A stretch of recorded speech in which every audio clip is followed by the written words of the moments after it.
Nós vamos estudar hoje a segunda carta de João, às igrejas do Apocalipse, né? Na verdade foi Cristo Jesus quem enviou essa carta, e João ele foi o autor humano, usado por Deus para escrever as cartas às igrejas na região da Ásia Menor. São 7 igrejas, cada uma tem características diferentes, cada uma está passando por situações diferentes, mesmo estando numa região tão próxima, cada uma tem um estilo diferente, e nesse processo de estudo dessas cartas nós podemos aprender muito sobre o grandioso e soberano Deus Todo-Poderoso. Abra sua Bíblia em Apocalipse capítulo 2, versos 8 a 11, fica com a Bíblia aberta aí, né? Como eu sei que tem várias versões, eu peço para a gente ler aqui pelo projetor, porque aí nós conseguimos ler na mesma versão, né? Nós no Brasil somos assim muito privilegiados de ter várias traduções, algumas, por exemplo, feitas lá no ano de 1959, outras um pouquinho depois, um pouco depois, e aí que tem um pouco de diferença na forma de traduzir, porque o português é dinâmico, mas nós somos privilegiados de termos várias versões, e eu queria convidar você a ler aqui comigo na NVT, e aí então cada um fica com a sua Bíblia aberta para estudar a palavra de Deus. Diz assim: escreva esta carta ao anjo da igreja em Esmirna. Esta é a mensagem daquele que é o primeiro e o último, que esteve morto, mas agora vive. Conheço as suas aflições e a sua pobreza, mas você é rico.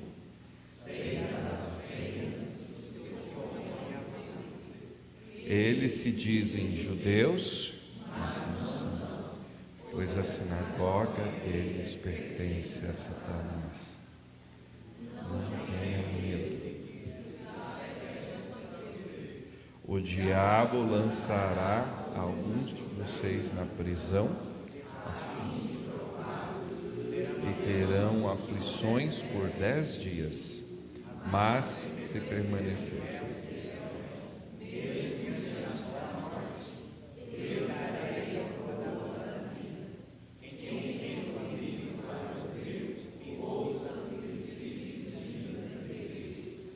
quem for vitorioso não sofrerá dano da segunda morte. Uau, que carta, hein? Já pensou você receber uma carta com esse conteúdo, né? Com essa afirmação da parte de Deus de que eles estavam sim passando por momentos difíceis, mas que passariam por situações ainda mais complexas nos próximos dias. Essa carta foi escrita, foi enviada por Cristo Jesus por meio do apóstolo João às igrejas que faziam parte da província da Ásia, e esta é a igreja de Esmirna.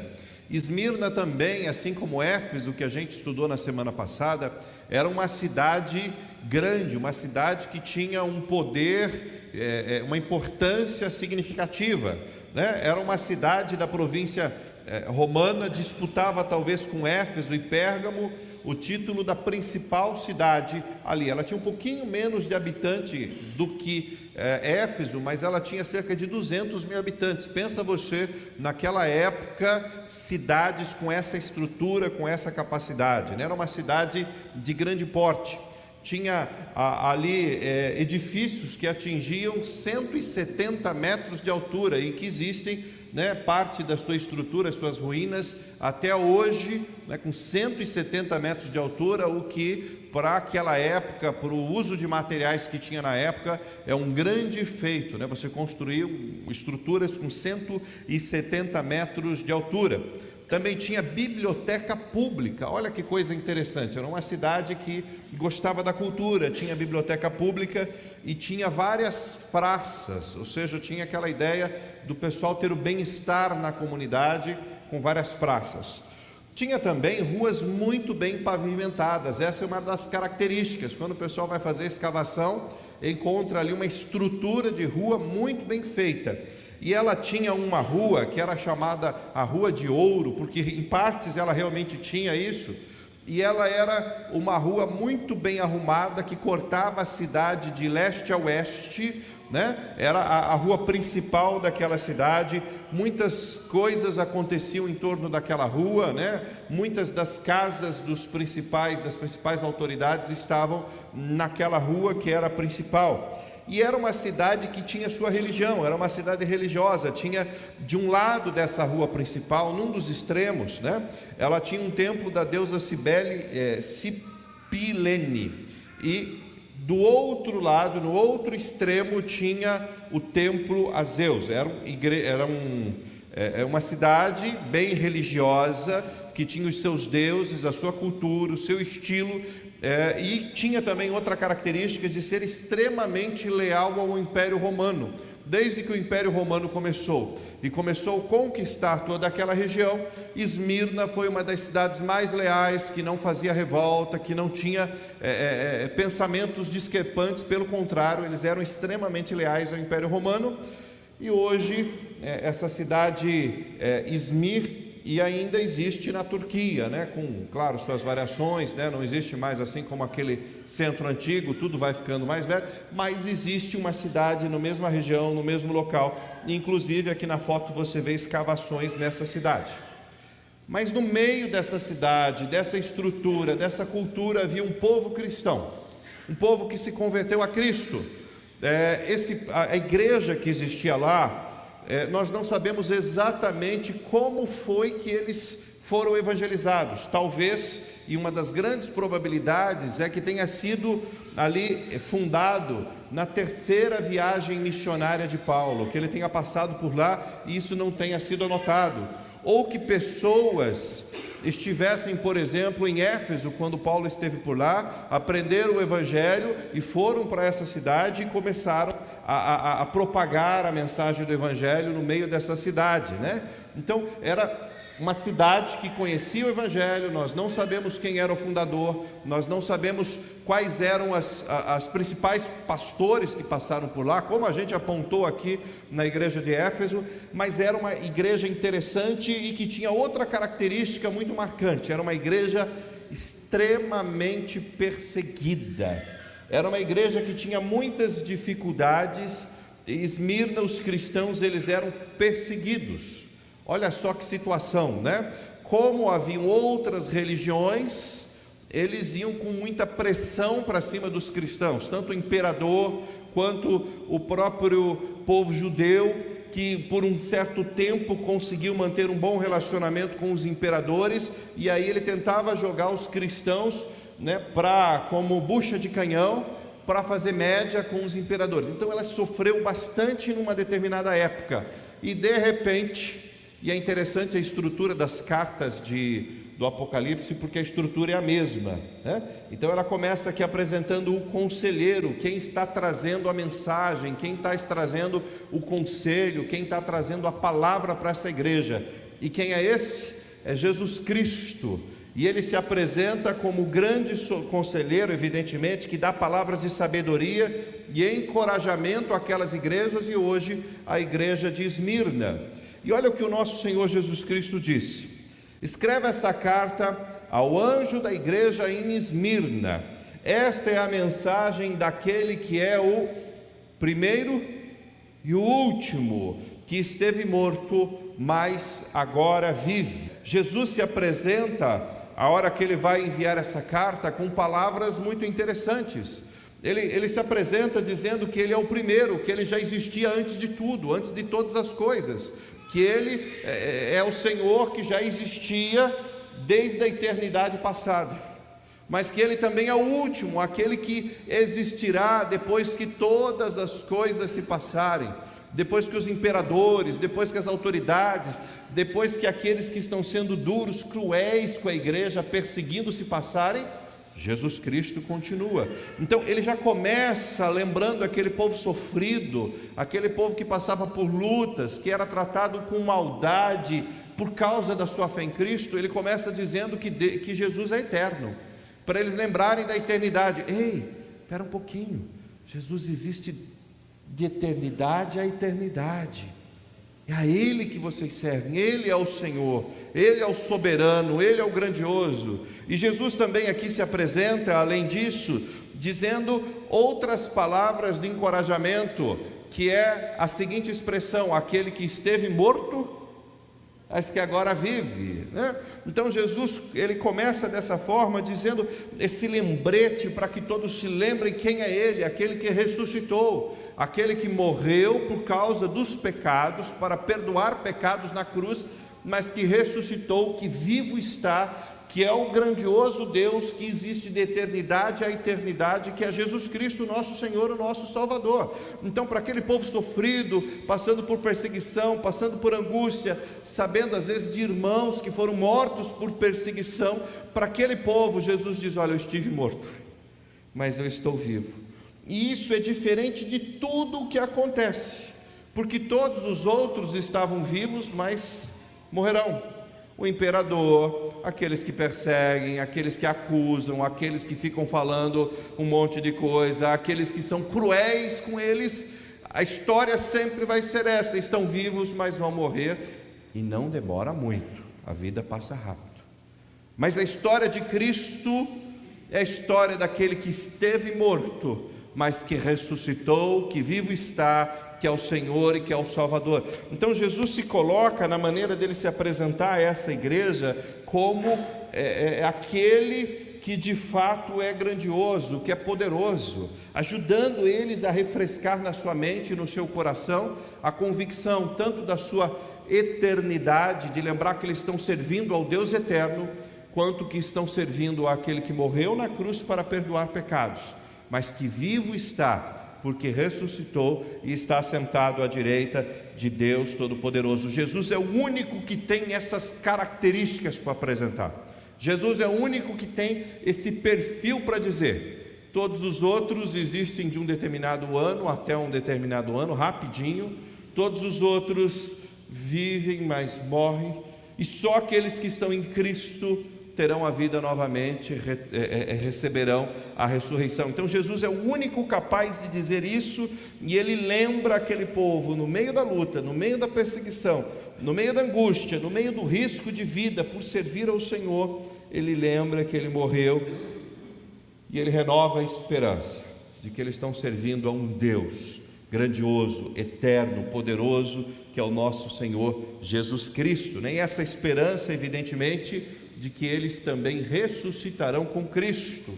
Agora veja que interessante, Jesus Cristo traz um grande elogio, né? Isso acontece para quase todas as cartas, para quase todas as 7 cartas, Jesus tem uma palavra de elogio para eles, e também para quase todas ele tem uma palavra de repreensão. Então Jesus elogia eles, dizendo que a igreja de Esmirna está passando por grande adversidade, está passando por grande luta, está num terreno seco, difícil, duro de lidar, mas tem vigor, tem energia, é uma igreja firme, é uma igreja forte, uma igreja bem alicerçada. Olha como ele diz: conheço as suas aflições e a sua pobreza, mas você é...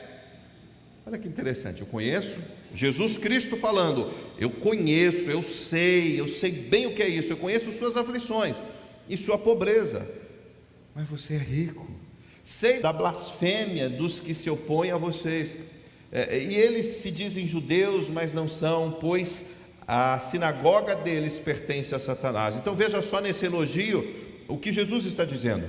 Primeiro Jesus diz assim: eu sei de tudo que se passa, eu sei de tudo que acontece, eu sei de todas as suas lutas, eu sei de todas as suas aflições, eu sei de todas as circunstâncias que vocês estão passando.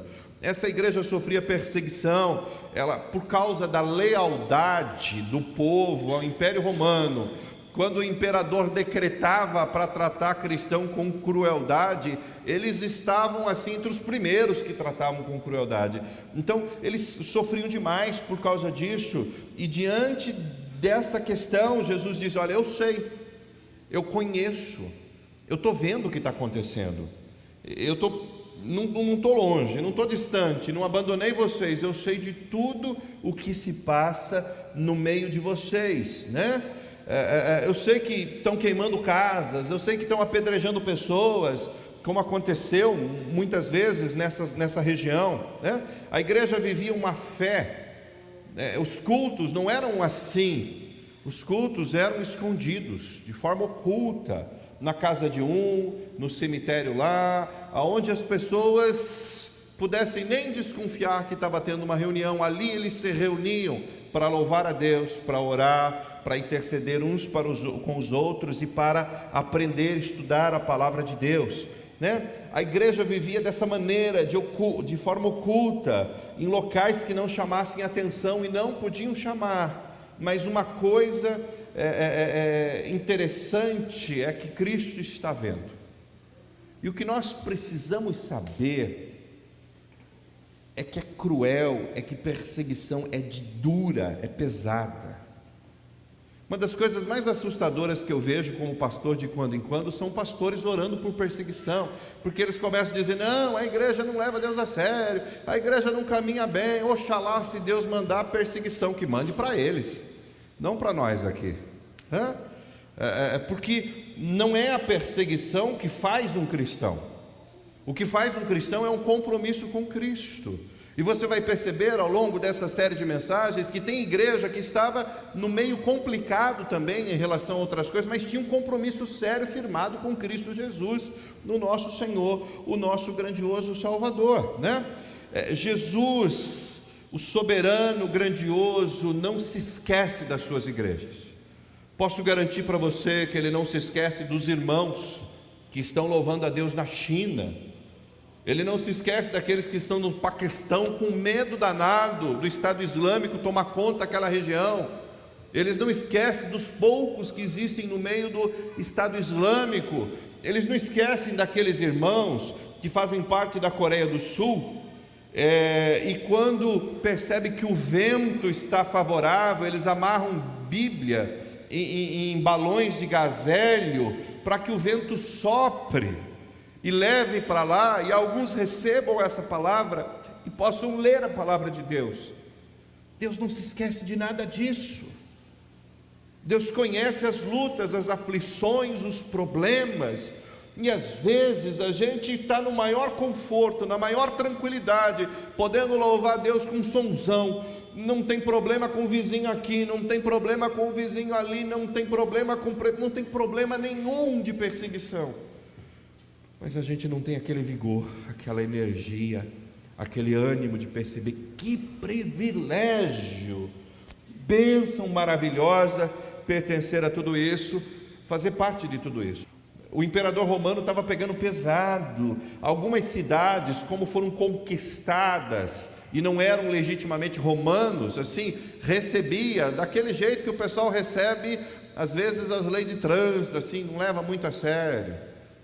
Mas outros lugares eram extremamente comprometidos com tudo que o imperador mandava, e essa cidade era assim. Então Jesus disse: olha, eu sei, eu estou vendo, eu conheço as suas aflições.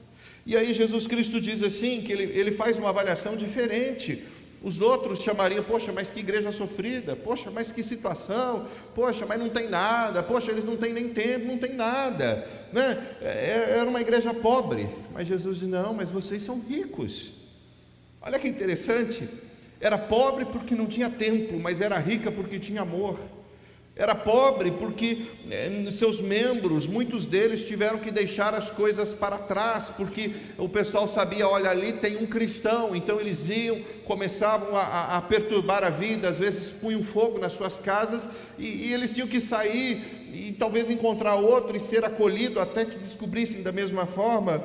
Mas ao mesmo tempo que eles deixavam tudo assim, eles eram ricos porque a esperança deles estava em Cristo Jesus, o nosso grandioso Salvador, o nosso grandioso Senhor.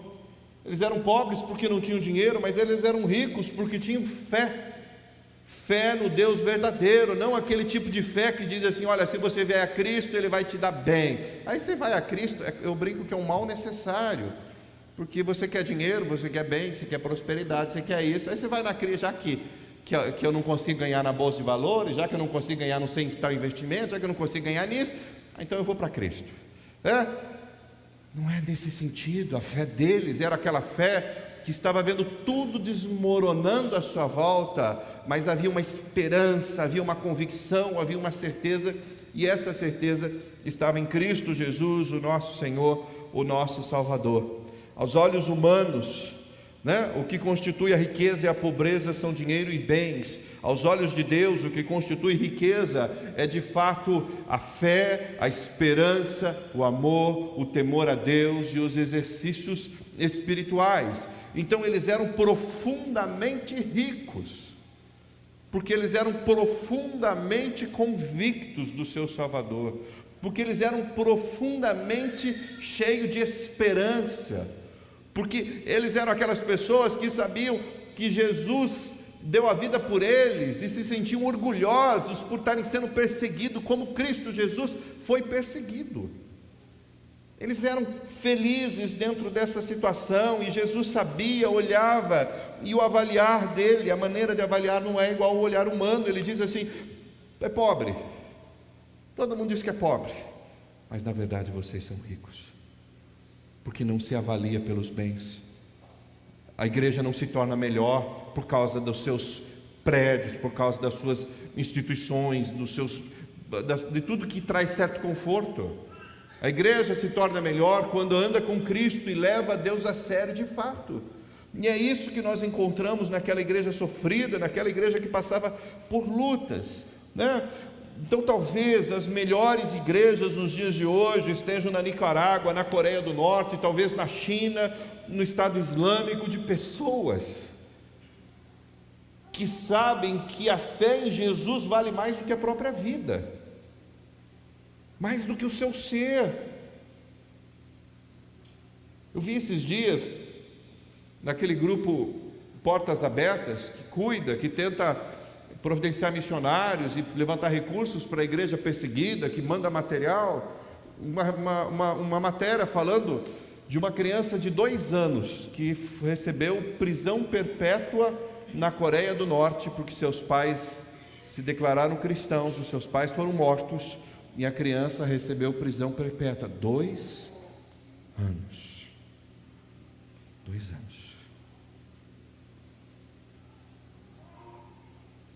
Às vezes a gente fica só no nosso mundinho e não percebe o quanto nós somos abençoados, privilegiados. Às vezes a gente vai se acomodando e não percebe o quanto é maravilhoso servir a Deus, o quanto tem irmãos correndo risco de vida para ter oportunidade de orar junto, para ter oportunidade de falar em Cristo, de ouvir a mensagem, de ler a Bíblia, de ler a palavra de Deus. Isso é muito sério, meus irmãos. Isso é necessário, que possamos de fato crescer naquilo que importa, não apenas em prédios, não apenas mas no temor a Deus, na fé, na esperança, na convicção, nesse mesmo tipo de certeza que ainda que venham problemas, ainda que venham lutas, ainda que venham situações difíceis, sim, vale a pena levar Deus a sério. É isso que nós percebemos naqueles irmãos.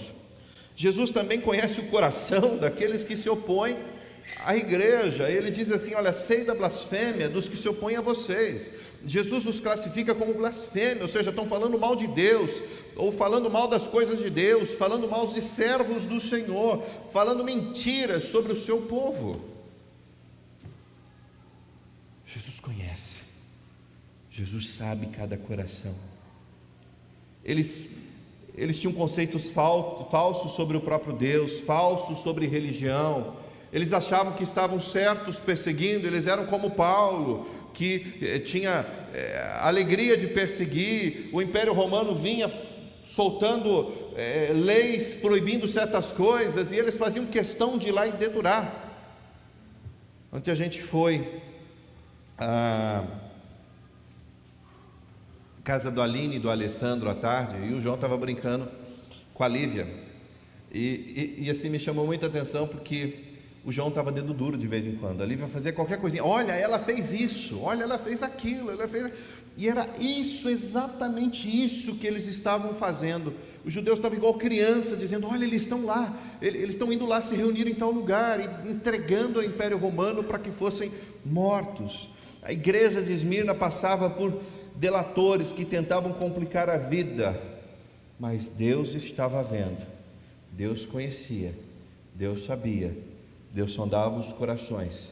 Deus tem seu tempo, sua forma de agir, seu método, e tinha um carinho especial pela vida daquela igreja. Ele também conhecia aqueles que são seus filhos e não são. Ele cita aqui os judeus, dizendo assim: eles se dizem judeus, mas não são. Eram pessoas que tinham a descendência sanguínea, que talvez conseguissem puxar, olha, meu pai é fulano, meu avô é fulano, meu bisavô, tataravô, e chegavam talvez até lá a Abraão. Mas Deus diz assim: isso não é judeu de fato, porque o judeu de fato é circuncidado no coração, e não apenas no seu corpo. Então Jesus sabe quem são seus filhos, quem não são. Aqueles que eram pedras no sapato na vida da igreja de Esmirna, Deus conhecia, Deus sabia. As pessoas mais perigosas que existem no mundo não são os ateus, não são aqueles que não têm religião, não são aqueles que não conhecem nada sobre religião. A história nos prova que as pessoas mais perigosas que existem no mundo são os religiosos, que não têm Cristo Jesus como cabeça, como Senhor, que não está fechado com os princípios e valores de Cristo. Por não ter Cristo como o pilar central, a igreja da Alemanha, por exemplo, ficou calado por interesses diante do holocausto. Muitos padres e muitos pastores calados diante do holocausto, porque estavam vendo certos privilégios, porque estavam ganhando certos presentes, porque estavam tendo certas oportunidades de uma boquinha de emprego, enquanto isso os outros sendo mortos. Os que ousaram falar foram tratados da mesma maneira, como Dietrich Bonhoeffer, que uma parte dos seus escritos foram escritos em papéis qualquer que ele encontrava, igual aquele papel, aquele saco de pão, e escrevia alguma coisa ali, ia juntando, e quando os caras chegaram e acabaram com aquele campo de concentração, depois da morte deles, no final da guerra, eles encontraram aquele monte de papel juntado num canto, e foram ver o que tinha, e fizeram livros de Dietrich Bonhoeffer. A gente não tem ideia do privilégio que é poder louvar ao Senhor nos dias de hoje. Por não ter Cristo também como cabeça, a igreja medieval inventou os mais duros métodos de tortura. Quem inventou os piores métodos de tortura não foi o PCC, não foi o Comando Vermelho, foi as igrejas. Quando não tem Cristo como cabeça. Quando a gente estuda a história da época medieval, é terrível. Os instrumentos de tortura, não, porque fulano está sendo acusado de bruxaria, venha cá, vamos interrogar. E aí, meu amigo, ia parar no boi de bronze, que é um boi de ferro que eles colocavam lá, colocava a pessoa dentro, fechava, colocava fogo, e o cara urrava, e os caras ainda ficavam tirando sarro. Igrejas fizeram isso. Por não ter Cristo, religiosos abusam de crianças. Por não ter Cristo, religiosos fizeram grandes perseguições. E nós precisamos ter muito claro: não é a denominação, não é a placa, não é a marca batista ou qualquer outra que tem poder para salvar, é Cristo. E Ele tem que ser o centro, Ele tem que ser o cabeça fundamental. O povo ali, aqueles judeus, eles conheciam boa parte do Antigo Testamento, eles se reuniam nas suas sinagogas para orar, para estudar o Antigo Testamento, mas Cristo não era o cabeça. Então eles são os dedos duros, que estão dizendo: olha, eles estão se reunindo para orar, vai lá, soldado pega eles e toca o terror.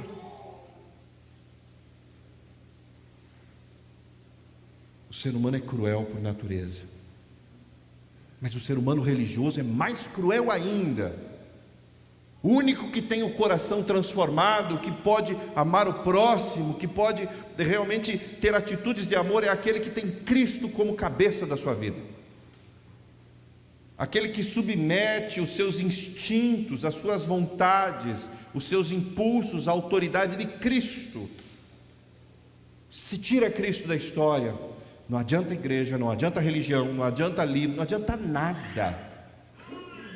É só Cristo, o amor, a bondade e a graça de Cristo que tem o poder de cuidar de nós.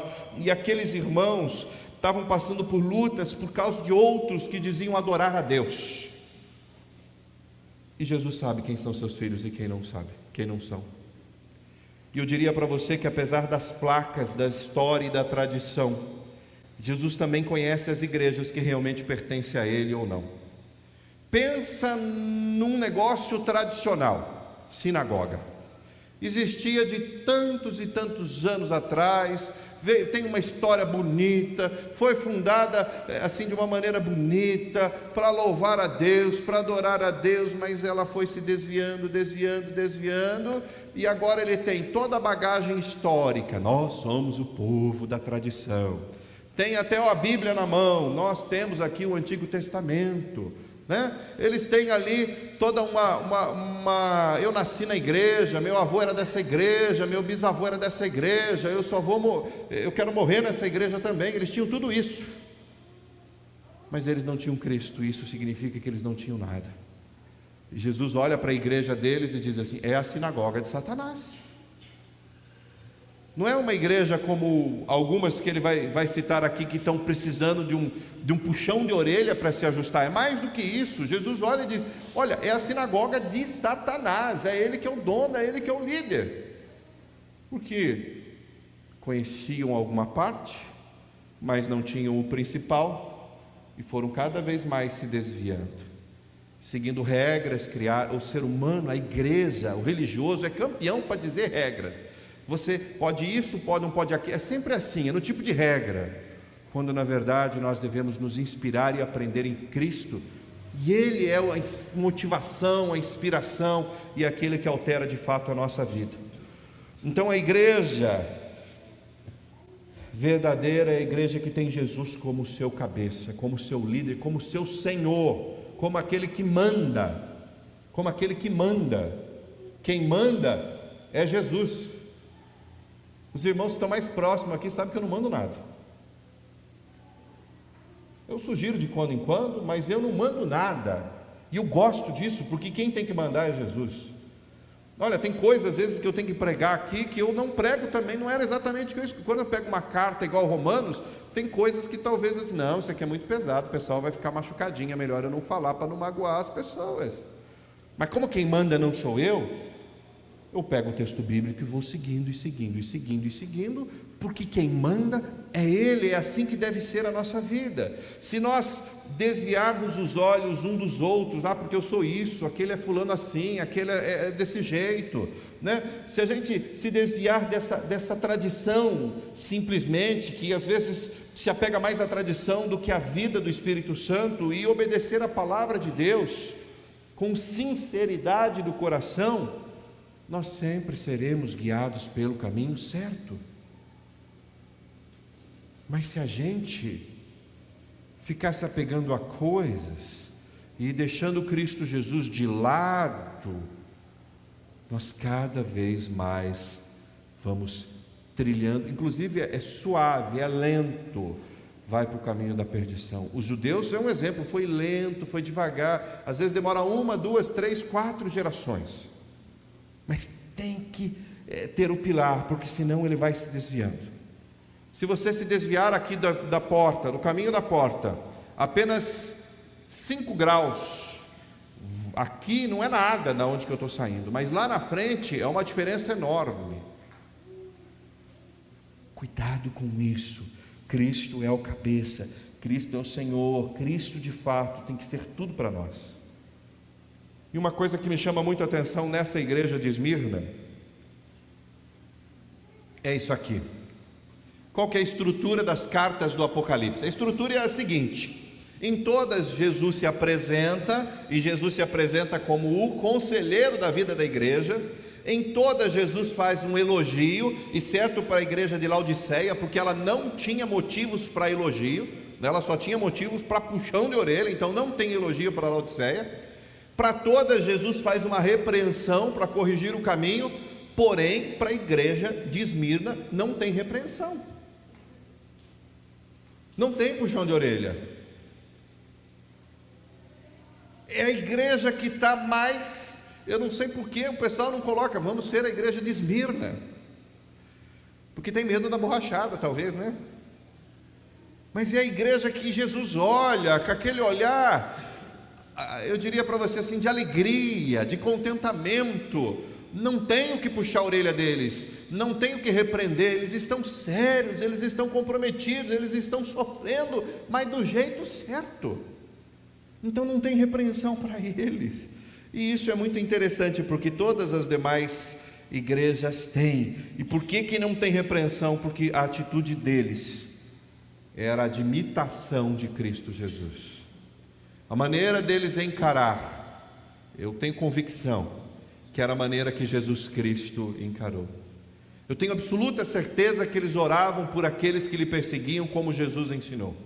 Eu tenho absoluta certeza que eles levavam a palavra de Deus a sério, porque não tem nenhuma repreensão.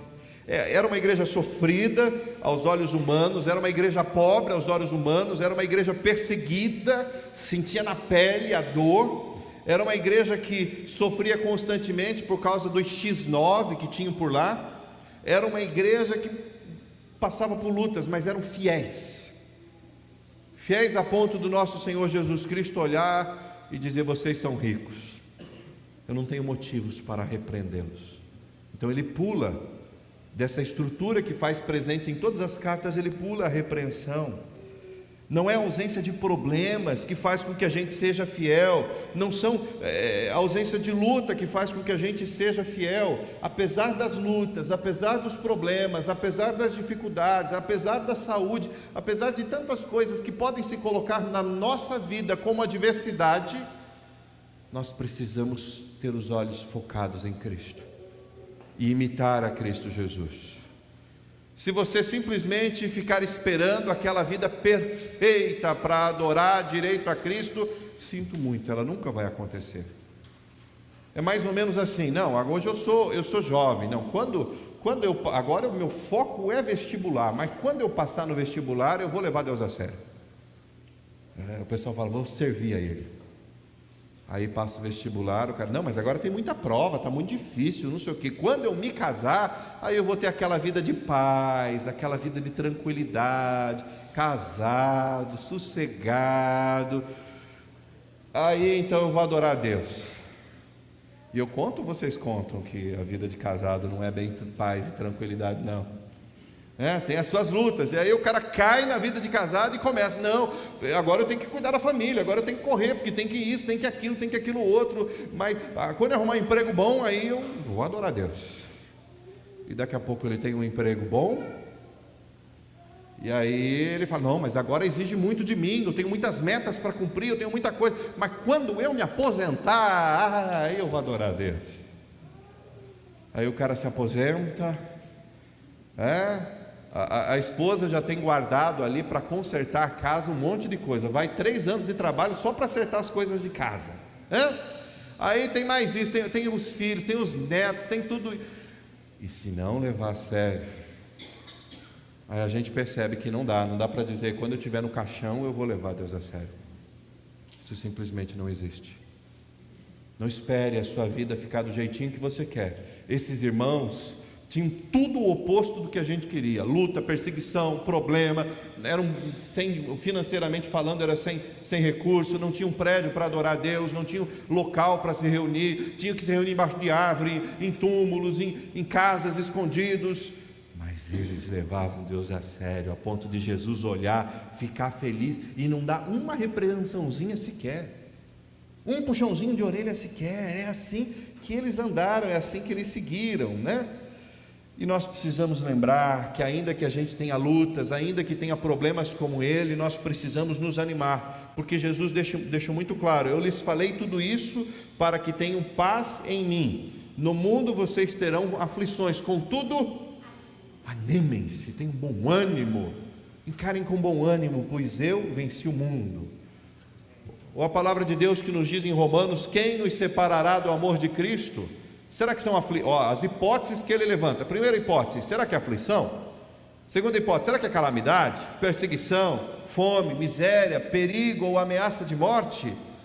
E ele, como dizem as Escrituras, essa era a vida de Paulo: por causa de ti enfrentamos a morte todos os dias, e somos como ovelhas levadas para um matadouro. Mas, apesar de tudo isso, somos mais que vencedores por meio daquele que nos amou. Apesar de todas as lutas, apesar de todas as circunstâncias difíceis que Paulo enfrentou e que todo mundo enfrenta, nós somos mais que vencedores por causa daquele que nos amou. E então Paulo fecha o capítulo com a convicção, com a sua certeza, dizendo: olha, eu tenho certeza, eu estou convencido de que nem a morte, nem a vida, nem anjos, nem demônios, nem o que existe hoje, nem o que virá no futuro, nem poderes, nem altura, nem profundidade, nada, absolutamente nada em toda a criação jamais nos separará do amor de Deus revelado em Cristo Jesus, o nosso Senhor, o nosso grandioso Salvador. E aí então, voltando para a igreja de Esmirna, Jesus tem um conselho para ela, dizendo para ela permanecer fiel, para ela permanecer no prumo, para ela permanecer confiando em Deus. Ele diz assim: olha, não tenha medo do que você está prestes a sofrer. Uau! Estava difícil? E Jesus diz assim: não tenha medo do que você está prestes a sofrer. Eles já estavam sofrendo e Jesus diz assim: vai ter mais, ainda não terminou, ainda não acabou. É como se alguém, trazendo para os nossos dias, alguém que está doente, e aí não está legal, não está bem, chega no médico, o médico faz o diagnóstico: você vai morrer. É mais ou menos assim, né? Não está bem, vai ficar pior. E mesmo diante das coisas mais difíceis da vida, é possível permanecer fiel ao Senhor. Essa que eu aprendo com a igreja de Esmirna. Mesmo diante das más notícias, é possível encontrar paz no Salvador, com aquela certeza de Ele sabe do que está fazendo. E eu creio, inclusive, que eles enfrentaram com alegria, porque eles estavam assim tão pertinho de Cristo, assim tão próximos. É como se eles dissessem assim: se o meu Salvador sofreu, quem sou eu para passar nessa vida tendo do bom e do melhor sem passar por lutas? Entende? É mais ou menos essa a filosofia deles, porque Jesus fortalece dizendo que eles iam sofrer e para eles está tudo bem, né? Mesmo diante das más notícias, é possível encontrar paz no Salvador. Ele é o nosso precioso mestre que tira todo o medo e enche de paz. Por isso ele diz: não tenha medo, ainda que venham as lutas, ainda que venham os problemas, não tenha medo, confie no Senhor e no Salvador. Ele continua dizendo o seguinte: dias piores virão. Olha o que o Senhor diz: o diabo lançará alguns de vocês na prisão a fim de prová-los, e terão aflições por 10 dias, provavelmente aqui a ideia de 10 anos que eles iam passar por situações complicadas. E Jesus é muito sincero. Jesus não fica tentando adoçar: eu vou perder se eu falar em pecado, eu vou perder o povo aqui se eu falar que eles vão passar por lutas. Não, Jesus é sincerão. Jesus chega no ponto e diz: é o seguinte, o diabo lançará algum de vocês na prisão a fim de prová-los, e terão aflições por 10 dias, né? Jesus também diz assim: mesmo que morram, terão a coroa da vida, né? Então olha o que ele diz: mas se você permanecer fiel, mesmo diante da morte, eu lhes darei a coroa da vida. Não tenha medo do que está prestes a sofrer. Se você permanecer fiel, mesmo diante da morte, eu lhe darei a coroa da vida. Essa é a verdadeira esperança. Essa é a verdadeira paz. Se a nossa esperança é apenas pelo tempo que a gente vai viver aqui, sinto muito, mas nós somos frustrados. Não tem graça, a vida passa rápido, né? As coisas vão passando rapidamente. Pergunta para quem é idoso aqui na igreja se demorou muito chegar no que está. Não, vamos dizer que foi rapidinho, é ou não é? Não foi tão assim. Quando a gente é criança, dá a impressão que é uma eternidade. Você acha, quando era meninão, eu achava que o pessoal de 18 anos era velho, né? Hoje eu já estou olhando para os 70, 75 e já achando novo, né? Meu pai, então é legal conversar com ele, que ele anima, ele tem 89, então ele olha para os caras aí de 80, 85 anos e diz, não, é novo ainda. A nossa forma de ler a vida vai mudando. Por isso, se a tua esperança vale só para essa vida, sinto muito, mas ela é frustrante, porque na hora que se aproxima a morte, não importa quanto dinheiro você tem, não resolve. Na hora que a morte está chegando, não importa quanto você tenha de estudo, não resolve. Não importa quanto você fez de patrimônio, não resolve. Não importa o quanto você tenha de coisas e importância na sociedade, nada resolve. Mas na hora da morte, o nosso Senhor Jesus Cristo resolve. E Ele assegura a esperança, a convicção, né? E é isso que nós temos a viver em Cristo Jesus. O conselho de Cristo Jesus é que mesmo perseguido e morto por causa do Evangelho, o futuro sempre vai ser glorioso, o futuro vai ser sempre bonito, sempre gostoso, pois Jesus Cristo nos garante a vida eterna, como diz em Mateus: venham vocês que são abençoados por meu Pai, recebam como herança o reino que Ele lhes preparou desde a criação do mundo. Eu coloquei aqui a foto de uma cerimônia de casamento da mesa por causa das bodas do Cordeiro. Toda vez que eu vou para um casamento que é em céu aberto assim, né, que é no meio ali daquela parte verde bonita, eu começo a lembrar como vai ser lindo a festa de inauguração do reino dos céus, a boda do Cordeiro, né? E dessa forma, o meu casamento era para ser a céu aberto, mas foi a chuva livre, né? Sabe como é que é essa história? Casamento a céu aberto tem dessas coisas. Mas, né, eu fiquei com um gostinho, pelo menos a organização foi a céu aberto. E essa é a boa notícia. Ainda que a gente morra, tem uma festa para frequentar. Ainda que a gente morra, tem uma excelente recepção, a inauguração do reino dos céus, e eu quero estar lá, não perco por nada. Aqueles irmãos sabiam, estou perseguido, estou passando por luta, mas ainda que eu morra, eu vou receber a coroa da vida lá na inauguração do reino dos céus, né? Então eu vou receber essa palavra maravilhosa: pode chegar, pode vir, você que é abençoado por meu Deus, você que é bendito do meu Pai, receba agora a herança, que é o reino que Ele lhes preparou desde a criação do mundo. Seja bem-vindo. Ainda que morra, é o que tem do lado de lá para aquele que está em Cristo. Nada pode roubar a esperança, nada pode roubar a fé daquele que está em Cristo Jesus. E então Cristo Jesus lança o desafio, né, como Ele faz em todas as cartas.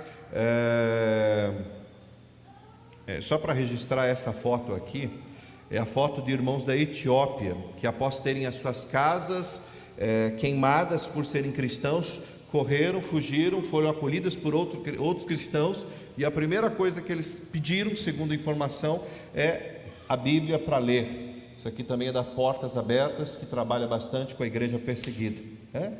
Após chegarem num abrigo seguro, eles quiseram ler, aliás, pediram a Bíblia não, eles levaram a Bíblia junto no corpo e chegaram lá e sentaram e começaram a ler a palavra de Deus. A gente vive num privilégio e a gente não tem ideia do que acontece mundo afora. 260 milhões de cristãos são severamente perseguidos hoje.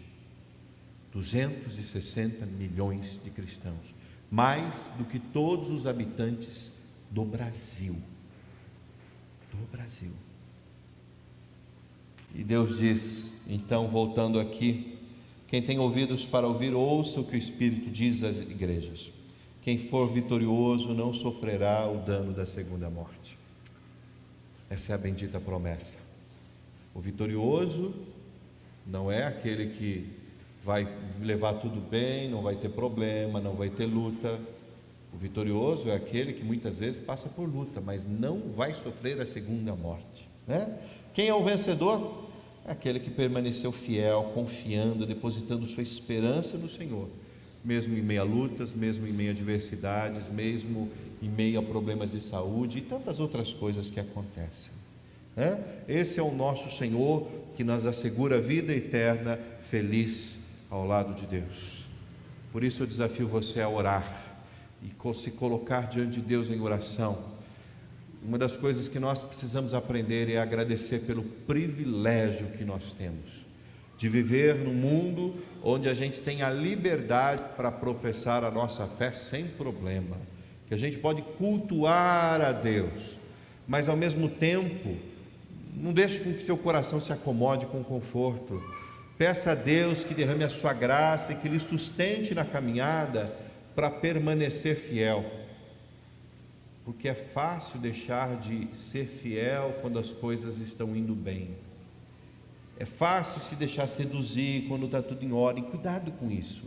Mesmo em momentos onde está tudo certo, peça a Deus que com a sua graça mantenha, sustente e cuide de cada um de nós. E ainda que você tenha obstáculos pessoais, peça a Deus que esteja com sua graça sobre a sua vida.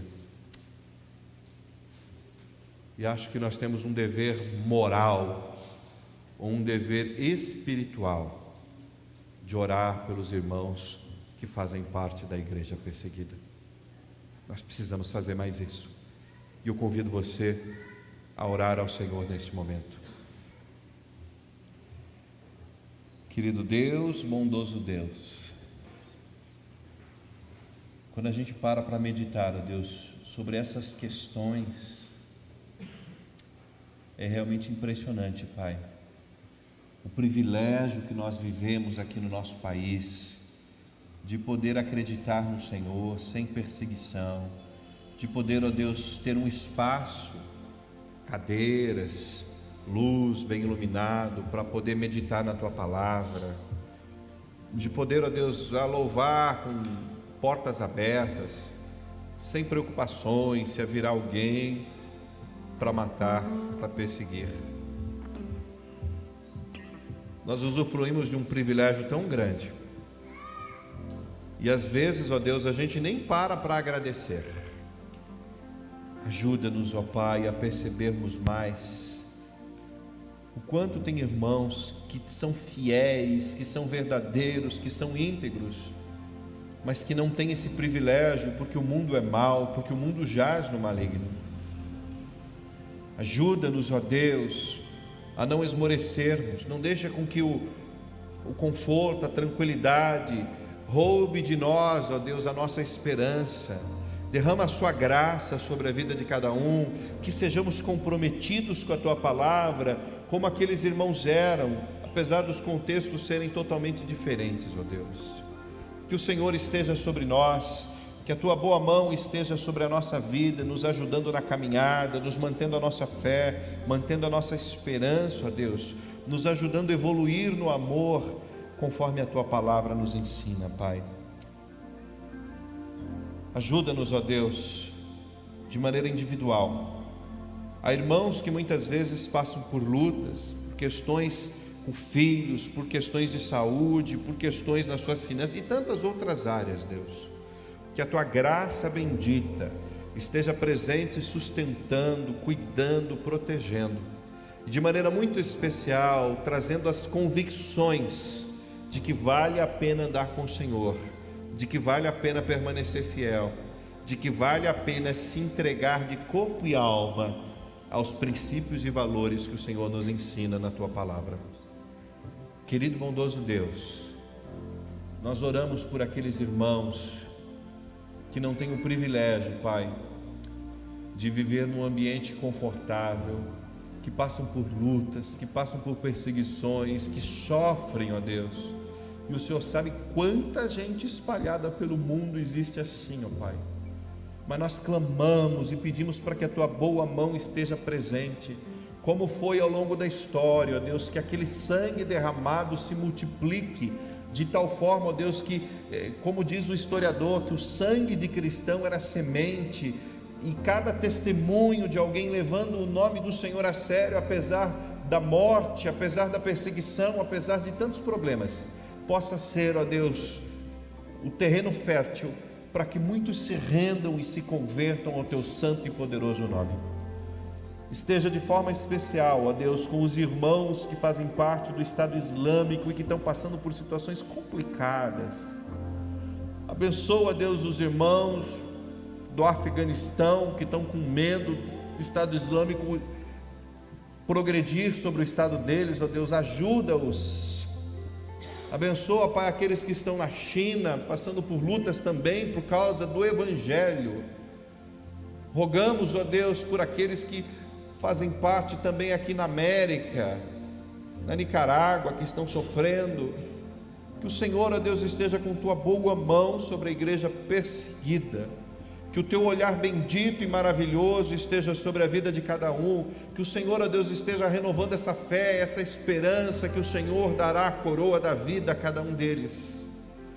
Que o Senhor nos ajude nessa caminhada, Pai, a louvar o teu santo e poderoso nome com alegria no coração, de filhos extremamente privilegiados, que vivem num ambiente de segurança e podem louvar ao teu nome de maneira tranquila, Pai. Nós oramos confiando no teu santo e poderoso nome. Amém, meu Deus. Amém.